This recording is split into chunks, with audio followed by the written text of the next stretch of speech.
డిండి మండలం ఖానాపూర్ గ్రామ పంచాయతీ పరిధిలో ఉన్నాము. కాంగ్రెస్ పార్టీ సీనియర్ నాయకులు గ్రామశాఖ అధ్యక్షులు అనుపటి వెంకటయ్య యాదవ్ గారు మనతో పాటు ఉన్నారు. నమస్కారం సార్. నమస్కారం. మీరు మీ రాజకీయ ప్రస్థానం ఎప్పుడు మొదలైంది? ఇప్పుడు కాంగ్రెస్ పార్టీలో గ్రామశాఖ అధ్యక్షుగా ఉన్నారు. పార్టీని ఎలా బలోపేతం చేస్తున్నారు మీరు? ప్రయత్నం మంచిగా నడుస్తుంది. మాకు ఇంతకుముందు కన్నా మొన్న పోయినసారి వ్యవసాయం మనకు వడ్లు అమ్ముకోవడం కానీ, ధరలలో కానీ, ఈ రుణం మాఫీలో కానీ ఇవైతే మాకు మేలుగానే జరిగింది. సార్, మీ రాజకీయ ప్రస్థానం మొదట సిపిఐలో మొదలైంది, తర్వాత పార్టీ మారడం జరిగింది. అంటే టీడీపీ మారిన, టీడీపీ నుంచి మళ్ళీ కాంగ్రెస్కి వచ్చింది. టీడీపీ పార్టీ మారడానికి గల కారణం ఏంటి? ఏ ఉద్దేశంతో మారారు? పనులతోని మా గ్రామాల అభివృద్ధి కోసం మాకు వాటర్ కానీ, బీసీ కానీ, కరెంట్ కానీ దాంట్లో కోసం సుఖేందర్ రెడ్డి గారు ఇస్తా అంటే ఆయన మాటకెళ్ళి మేము అందరం ఒక 110 మంది మారి. మీరు గతంలో ఎంపీటీసీగా పోటీ చేసి ఓడిపోయారని తెలిసింది. మరి ఏ పార్టీ నుంచి పోటీ చేసి ఓడిపోయారు? టీడీపీ నుంచి చేసినాం, తెలుగుదేశం పార్టీ. తెలుగుదేశం పార్టీ. ఇప్పుడు గత 10 ఏళ్ళ బీఆర్ఎస్ పాలన ఎలాంటి అభివృద్ధి జరిగింది మీ గ్రామంలో? మా గ్రామంలో టీఆర్ఎస్ అయితే ఏం లేదు. అంటే మిషన్ భగీరథ వాటర్ వచ్చింది కానీ ఇంకా కనుమ పనులు అయితే దళిత బంధు కానీ, రాలే, ఏది రాలే. బీసీ బంధు, దళిత బంధు, యాదవుల గొర్రెల పంపిణీ జరిగిందా? గొర్రెలు వచ్చినాయి కానీ చాలా మందికి లాభం జరగలే అవి. గత ప్రభుత్వంలో వ్యవసాయానికి కానీ రైతులకు ఎలాంటి సదుపాయాలు, సౌకర్యాలు ఆ ప్రభుత్వం కల్పించిందంట? అంతకుముందు మాకు సిపిఐ ఉన్నది, ఇంకా వాళ్ళే సహకరించేది దేనికైనా. గత బీఆర్ఎస్లో ఏం జరగలేదు. టీఆర్ఎస్లో మాకు పెద్ద అభివృద్ధి అయితే లేదు. మా గ్రామం వరకు మేము చెప్పే వరకు రుణమాఫీ అయితే మాకు పైసా లేదు. ఇలా ₹1,00,000 రుణమాఫీ అయింది. మొన్న వడ్లు మాత్రం అనుకోని విధంగా అమ్ముకున్నాం మేము ఆనకాలం. మళ్ళా ధర కూడా మంచిగా బోనస్ 500 ఇవి మంచిగానే మేలు జరిగింది. ఇప్పుడు కొంచెం ఇబ్బంది పడుతున్నాం ఈర్గా బస్తాల కోసం. అది మాత్రం గత సర్పంచ్ హయాంలో మీ గ్రామం, మీ ఖానాపూర్ గ్రామంలో ఎలాంటి అభివృద్ధి, మౌలిక సదుపాయాల కల్పన జరిగిందంటారు? అప్పటి వరకు మాకు మంచిగా మన జరిగింది. పనులు ఏం రాలే మాకు. టీడీపీ మన ఈ టీఆర్ఎస్ ఉంది కదా, దాని విషయం వల్ల మన ఏం రాలే మాకు. ఇంకా ఇప్పుడైతే ఇంతవరకు స్టార్ట్ కాలే. అంటే మాజీ ఎమ్మెల్యే రవీంద్ర నాయక్ గారి ఆధ్వర్యంలో ఎలాంటి అభివృద్ధి జరిగిందంటారు? ఎలాంటిది లేదు మాకు. ప్రస్తుత బాలనాయక్ పక్క మాకు పని. బాలనాయక్ రోడ్లు అభివృద్ధి జరుగుతుంది. సీసీ రోడ్లు వేసిండు, వాటర్ బోర్లు వేసిండు 4-5. ఆయన వచ్చిన వరకు కరెంట్ ఇచ్చిండు, ట్రాన్స్ఫారాలు కావాలంటే ఇచ్చిండు బాలనాయక్. ఇప్పుడు కాంగ్రెస్ పార్టీ అధికారంలోకి 6 గ్యారెంటీలతో వచ్చింది. 6 గ్యారెంటీ ఎట్లా అమలు అవుతుంది? ప్రజలు ఎలా ఇప్పుడు 6 గ్యారెంటీలల్లా మాకు రుణమాఫీ ఒకటి పోతే, ఇప్పుడు బోనస్ అన్నాడు 500, అది పక్క మాకు వచ్చిన కాడికి అది జరిగింది. ఇంకోటి ఇది ఫ్రీ కరెంటు, తర్వాత ఈ బస్సు, ఉచిత బస్సు. కానీ ఉచిత బస్సు ప్రయాణం మీ గ్రామానికి అంటే ఉచిత బస్సు ఉంది, కానీ ఇక్కడ ఉన్న ప్రాంత ప్రజలకు బస్ సౌకర్యం లేదంటున్నారు. మరి బస్ సౌకర్యాలు అంటే ఇప్పుడు మనకు స్కూళ్ళకు అంతా ప్రైవేట్ బస్సులు అయినాయి కదా, మాకేమైనా ఒక ఉదయం సాయంత్రం 2 సార్లు వస్తుంది. ఈ గ్రామానికి వస్తుందా? వస్తుంది, రోజు వస్తుంది. 2 బస్సులు వస్తాయి, పొద్దుగాల మళ్ళీ సాయంత్రం వస్తుంది. ఇటీవల ఇందిరా మిల్లులకు, రేషన్ కార్డులకు దరఖాస్తులు వచ్చినాయి. రేషన్ కార్డులు వచ్చినాయి. పేదలకు, నిరుపేదలకు ఏ విధంగా అందుతున్నాయి మీ గ్రామంలో? రేషన్ కార్డులు వచ్చినాయి, ఇప్పుడు ఇండ్లు వచ్చినాయి, కట్టుకుంటున్నాం మనం ఇండ్లు కూడా. మరి ఆ ఇందిరమ్మ ఇండ్లు అంటే పార్టీలకు అతీతంగా పేదలు, నిరుపేదలు కాకుండా మీ కార్యకర్తలకు ఇసుకున్నాను అంటున్నారు. ఆ మాట లేదు. మనం పోదాం, ఇండ్లు తిరుగుదాం, ఎవరికి లేని వాళ్ళకి పెట్టినామా, ఉన్న వాళ్ళకి పెట్టినామా అది చూడండి మీరు. నేను ఇప్పుడు మరీ బీద వాళ్ళకు, లేని వాళ్ళకు, ఇల్లు గత్యంతరం లేని వాళ్ళకు కూలగొట్టించి కట్టిస్తున్నాం. 2 లక్షల రుణమాఫీ కూడా అంటే కొంతమందికి ఇంకా కాలేదట. ఇంకా కొంతమందికి కాలేదంటే మరి మనకు ఆ సంగతి. మాకైతే చాలా మందికి 2 లక్షల వరకు కంప్లీట్ రుణమాఫీ అయింది. ఇప్పుడు 500 బోనస్ సన్నవడ్లకే ఇస్తున్నారు కదా. రైతులు మా దృష్టికి తీసుకొచ్చిన అంశం ఏంటంటే పండించిన ప్రతి పంటకు కూడా బోనస్ కల్పించాలంటున్నారు. ఇంకా రైతుగా మీరు ఏం చెప్తారు? మాకు ప్రతి పంటకు ఇస్తే బాగానే ఉంటుంది, కానీ అన్ని పంటలకు ఇవ్వాలంటే ఆయన మాత్రం వెనకెళ్ళి తెచ్చేస్తాడు. రైతులకు అన్ని ఉచితమని ఏడ తెచ్చేస్తాడు సార్. రైతులకు చేస్తే మేలే జరుగుతుంది. మేలే జరుగుతుంది వాస్తవమే, కానీ అన్నిటికీ ఉచితమని, కరెంటు ఉచితమే అని, బస్సు ఉచితమే అని, పోతే ఇంకోటి ఇది మనకు బియ్యం ఫిరే అని, సన్న బియ్యం అని, ఇవన్నీ ఏడికి తెచ్చేస్తాడు. ఆయన మాత్రం ఇంటకెళ్ళి తెచ్చేస్తాడు. అలా మనం మీనే వేసేది, రైతుల మీనే, జనం మీనే వేస్తాడు.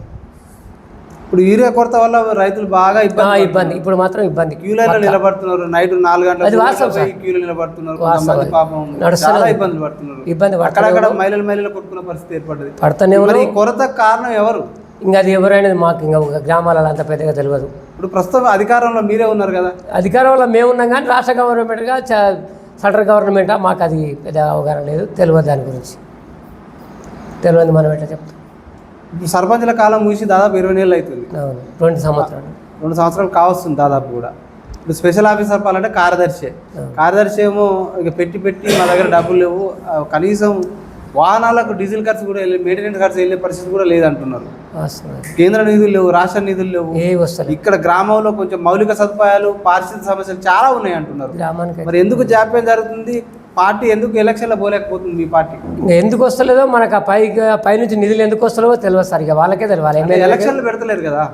ఎలక్షన్ అంటే మీకు తెలియాలి, పెద్దలకు మాకేం తెలుస్తుంది. ఊళ్ళల్లో మేము ఊళ్ళో నుంచి పెద్దగా పోము. ఎప్పుడైనా మీటింగ్ అంటే సర్పంచులు ఉన్న కాలానికి ఆఫీసులు ఉన్న కాలానికి తేడా ఉందని ప్రజలు అంటున్నారు. అవును, సర్పంచులు ఉంటే వేరు ఉంటుంది. సర్పంచులు ఉంటే నిధులు వస్తాయి, ప్రజలు కూడా అడిగే హక్కు ఉంటుంది కాబట్టి అభివృద్ధి జరుగుతుంది అని అంటున్నారు. జరుగుతుంది. మరి ఎలక్షన్లో ఎందుకు జాప్యం జరిగింది? ఎందుకు జరిగిందో సార్ మనకు అది అంత. ఇప్పుడు ఇటీవల కాంగ్రెస్ పార్టీ 42% రిజర్వేషన్ అసెంబ్లీలో పాస్ చేసింది, కేంద్రానికి పంపింది. రాష్ట్రపతి దగ్గర ఆర్డినెన్స్ 42% అంటారు కదా సార్. ఆ 42% బీసీలకు న్యాయం జరుగుతుంది అంటారా? న్యాయం జరుగుతుంది. 42% వస్తే 42% ఇస్తే జరుగుతుంది. ఇప్పుడు ప్రస్తుతం జరగట్లేదు. ఇప్పుడు ఇంతకుముందు జరిగిన ఎలక్షన్లలో బీసీలకు ఇంతకుముందు ఎవరు ఇచ్చారు? బీసీలకు ఏమి ఇచ్చారు? ఏమి ఇవ్వలే. ఒక్కసారి టీడీపీ గవర్నమెంట్లో బీసీలు సర్పంచులు అయినవి అంతే. ఇంకంతకు తప్ప ఇంతవరకు అయితే ఏటివి లేవు. ఎంపీటీసీలు అవి సర్పంచులు వచ్చారు. మీ సుదీర్ఘమైన రాజకీయ జీవితంలో ఏ పార్టీలకు బీసీలకు ప్రాధాన్యత ఎక్కువ దక్కిందంటే ఏం చెప్తారు మీరు? టీడీపీలో బాగా జరిగింది.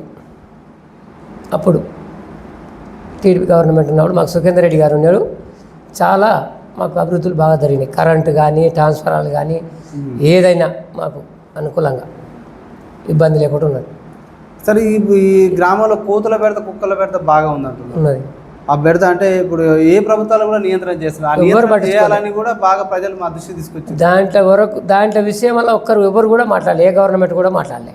మరి అవి నియంత్రించాలని ప్రజలు అంటున్నారు. మీరు కూడా ఒక పార్టీ నాయకుడిగా మరి నియంత్రించే అవకాశం ఏమైనా ఉందంటారా? మేము ఇంటికి 300 వేసుకున్నాం, ఇప్పటికి 350 రూపాయలు వేసుకున్నాం అవి పట్టేయాలని. కానీ ఆ పైసలు కూడా వసూలు అయినాయి, కొంతమంది అయినాయి, కొంతమంది కాలేదు. అవి అట్లే ఉన్నాయి పెద్ద మనిషి దగ్గర. ఇంకా మాకు గవర్నమెంట్ అయితే ఏమి ఇవ్వలే మాకు, దాని మీద మాకు చెప్పలేదు. కుక్కల చంపితే కూడా కేసులు అవి అని అంటారు అని చెప్పి నియంత్రణ చేయాలి. ఏదో ఒకటి వాటికి ఏమైనా ఫ్యామిలీ ప్లానింగ్ కానీ ఉంటుంది కదా, నియంత్రణ చేయాలి. కోతులకు కానీ కుక్కలకు కానీ. ఇప్పుడు అధికారుల దృష్టికి ఏం తీసుకుపోవాలి? ఎమ్మెల్యే దృష్టికి, మీ బాలనాయక్ గారి దృష్టికి తీసుకుపోయారా? చెప్తూనే ఉన్నాం కానీ ఆయన మనకేం చెప్పలేదు. ప్రజలకు అందుబాటులో ఉంటున్నారు ఎమ్మెల్యే గారు అయితే పక్క దేనికైనా అందుబాటులో ఉంటాడు.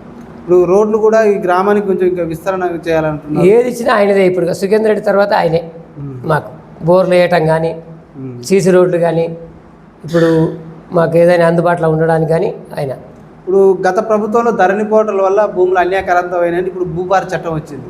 ఈ చట్టం ద్వారా రెవెన్యూ సమస్యలు తీరుతాయా? రైతులకు న్యాయం జరుగుతుంది అంటారా?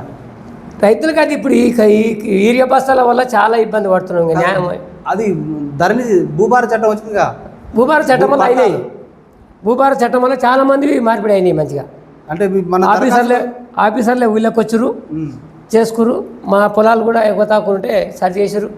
ఎన్ని పరిష్కారం అయినాయి దరఖాస్తులు? మా దగ్గర ఇప్పుడు దగ్గర 100 మందికి అయినట్టే అయింది, పరిష్కారం లభించింది. గతంలో ఉన్న విఆర్ఓ వ్యవస్థను గత ప్రభుత్వం తొలగించింది. ఇప్పుడు అదే వ్యవస్థ ఇప్పుడు కాంగ్రెస్ తెస్తుంది. ఇప్పుడు ఒక పార్టీ నాయకుడిగా, ఒక రైతుగా మేలు జరుగుతుంది అంటారా ఆ వ్యవస్థ వల్ల? జరుగుతుంది సార్. అది పక్క. ఎలా జరుగుతుంది? ఏం చెప్తారు? వీళ్ళు గట్టిగా దాన్ని పట్టించుకుంటే అవుతుంది. కానీ నిన్న మన ఆఫీసర్లు వీళ్ళకి వచ్చారు. వీళ్ళకి వచ్చి మాకు అన్నీ పరిష్కరించి పొలాల కాడికి వచ్చి ఫోటోలు తీసుకుపోయి మళ్ళీ ఎంఆర్ఓ దగ్గరికి తీసుకుపోయి మనకు కానీ ఉంటే ఏమన్నా మార్పులు చేర్పులు ఉంటే చేపిస్తారు.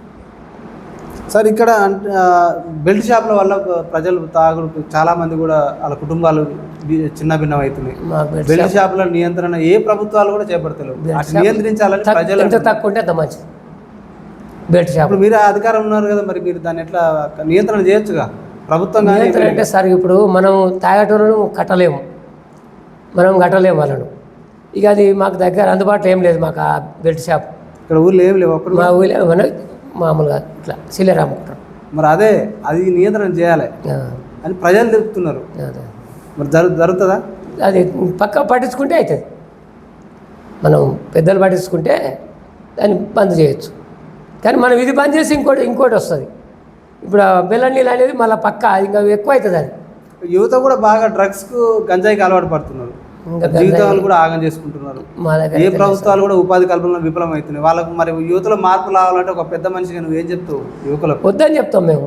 గంజాయి మంచిది కాదు, మనం తాగొద్దు, అది ఈ మత్తు కూడా మంచిది కాదు, ఆరోగ్యానికి హానికరం, అది పెద్ద తాగవలసిన అవసరం లేదు. దాంతో ఏముంది, మనం నష్టమయ్యేది తప్ప. ఆ మత్తు అనేది చాలా నష్టం మనకు. నేనైతే ఇప్పటి వరకు తాగను, మందు తాగను. త్వరలో స్థానిక ఎన్నికలు రాబోతున్నాయి. ఎన్నికల అంటేనే ప్రలోభాల పర్వం తెర మీదకి వస్తుంటుంది. అంటే ఏ ఎన్నిక వచ్చినా కూడా మద్యం ఇచ్చో, డబ్బు ఇచ్చో, ఏదో ఇంకా తాయిలాలు ఇచ్చో ప్రజలను ఓటర్లను మభ్యపెడుతుంటారు. వాళ్ళ ఓట్లను కొల్లగొట్టడానికి ప్రయత్నిస్తుంటాయి రాజకీయ పార్టీలు. మరి ఇలాంటి మార్పు ప్రజల్లో, ఓటర్లలో చైతన్యం రావాలంటారా, పార్టీలలో మార్పు రావాలంటారా? ఇప్పుడు ఓట్లలో మనకు అభివృద్ధి కలుగుతుంటే మనకు మార్పిడి వస్తుంది. ఇలాంటి తాయిలాల విషయంలో డబ్బులు పంచి ఓట్లు వేయించుకుంటారు. డబ్బులు పంచితే చాలామంది వెనక ఉంటారు, తీసుకోరు చాలామంది మా దగ్గర. మరి ఎలాంటి వ్యక్తిని ఎన్నుకోవాలంటారు మీరు? మంచిగా చూసి ఎన్నుకోవాలి. మాకు ఎవడైతే పని చేస్తాడో వాడిని చూసి మనం ఎన్నుకోవాలి. మీరు గతంలో ఎంపీటీసీగా పోటీ చేసి ఓడిపోయారు. మళ్ళీ రేపు అధిష్టానం గుర్తించి మీకు అవకాశం ఇస్తే పోటీ చేస్తారా? చేస్తాం. చేస్తే మీరు ఈ గ్రామానికి అభివృద్ధి చేయడానికి మీ దగ్గర ఏమైనా ప్రణాళిక ఉందా? ఈ గ్రామాన్ని ఏ విధంగా డెవలప్ చేస్తారు? ఏ విధంగా గవర్నమెంట్తో, ఎమ్మెల్యే గారితో, మన పై నాయకులతో మాట్లాడి మాకు రోడ్లు కావాలి, లేకపోతే మాకు కరెంటు కావాలి, ఇబ్బంది ట్రాన్స్ఫారాలు కావాలి, బోర్లు కావాలి, ఇవన్నీ మాకు బజార్లు నీట్గా ఉండాలి, మాకు ఆ మిషన్ పేరు నీళ్ళు ఎప్పుడు 24 గంటలు రావాలి. దాని మీద మేము ఇక్కడ ఈ స్థానికంగా ఉన్న యువతకు కూడా లైబ్రరీ ఏర్పాటు చేయాలంటారు. చేస్తారా? చదువుకోవడానికి వాళ్ళు విద్య కోసం. అది మాత్రం మేము తిప్పలు పడుతూనే ఉన్నాం ఇప్పటికే. కానీ ఇక్కడ అంటారు యువత ప్రజలు చెప్తున్నారు. ప్రైవేటు బస్సులను బంద్ చేయాలని ఇప్పటికే ప్రయత్నం చేసినాం, కానీ జనాలు ఒప్పుకోవట్లే. Library చదువుకోవడానికే sir. ఇప్పుడు పిల్లలకు బళ్ళు ఉన్నాయి కదా, గవర్నమెంట్ విద్యను పెంపొందిస్తారు. గవర్నమెంట్ బళ్ళను నడిపించాలని మా బాధ. నడిపిస్తేనే మన పేదోళ్ళకు నిమ్మలం ఉంటుంది. ఇప్పుడు గ్రామ స్థాయిలో గతంలో విద్యా వైద్యం ఏ విధంగా అమలైంది? మంచిగా ఉన్నది ఇప్పటి వరకు. గత ప్రభుత్వంలో మంచిగానే ఉన్నది. ఇప్పుడు ఈ ప్రస్తుత ప్రభుత్వంలో, ఇప్పుడు ప్రభుత్వం అంటే ఇప్పుడు 2-3 ఏళ్ళ మాకు దగ్గర ఇప్పుడు మా ఊళ్ళో బడి బంద్ అయ్యి నడుస్తలేదు. అంటే పిల్లలు లేరా? పిల్లలు కూడా వస్తలేరు. మరి ఎక్కడ ప్రైవేట్ పోతున్నారు. 3 బస్సులు వస్తున్నాయి. మరి దానిపై మీరు ఏమైనా ఒక నాయకుడిగా, సీనియర్ నాయకుడు ఏమైనా చొరవ చూపలేదా? చూపినాం సార్, బస్సులో బంద్ పెట్టినాం. మా ఇష్టం, మీరెవరు పోవద్దు, తోలొద్దు అని టీచర్లు కూడా మేము అవసరమైతే వాలంటీర్గా పెట్టి, మా సర్పంచ్ రామరెడ్డి గారు కానీ ఇంకా వేరే అప్పుడు మునుపున్న సర్పంచులు వాలంటీర్గా సొంత పాయలు పెట్టి చెప్పించారు ఊళ్ళో. కానీ ఇప్పుడు ఎవరు వాళ్ళు తల్లిదండ్రులే ఇంటలేరు, వాళ్ళు ఇష్టం ఉన్నట్టు తోలుకుంటారు. ఇక సరే, ప్రజలు మా దృష్టికి తీసుకునే సమస్య, ఓట్లకు ముందు మేము స్థానికంగానే ఉంటాం అంటున్నారు, గెలిచిన తర్వాత పోయి పట్టణాల్లో అక్కడక్కడ ఉంటున్నారట. ప్రజలకు అందుబాటులో ఉండే నాయకుడే కావాలని ప్రజలు కోరుకుంటున్నారు. నిత్యం ఇక్కడ ఊళ్ళో ఉన్నాయనైతేనే బాగుంటుందని. మరి ఎలాంటి వ్యక్తిని ఎన్నుకుంటే గ్రామాలు, రాష్ట్రాలు, దేశం అభివృద్ధి చెందుతాయి అంటారు? మనకు ఎప్పుడు ప్రజలలో ఉండేటోళ్ళని ఎన్నుకుంటేనే మనకు పనులు అవుతాయి. ఎన్నో పోయి ఉంటే వాళ్ళకి వేసుకుంటే మనకు లాభమే ఉంటుంది. సార్, ఫైనల్గా ఈ అనుపటి వెంకటయ్యకు కానీ కాంగ్రెస్ పార్టీకి ఓటు వేయాలంటే మీ ఖానాపూర్ గ్రామ ప్రజలకు ఏం చెప్తారు? రేపు స్థానిక ఎన్నికలు వస్తున్నాయి. మా మీద నమ్మకం వాళ్ళకు ఉంటుంది, వాళ్ళ మీద నమ్మకం మాకు ఉంటుంది. దాన్ని బట్టి నడుస్తుంది. చేసినోడా చేయనోడా అట్లా నిత్యం అందుబాటులో ఉంటారు. పొద్దున్న లేసి 24 గంటలు ఉంటాం. ప్రజాసేవకి అంకితం. పని వేసి పెట్టుకొని కూడా పోతాం. Okay sir, thank you sir. చూస్తూనే ఉండండి మీ తెలుగు టీవీ.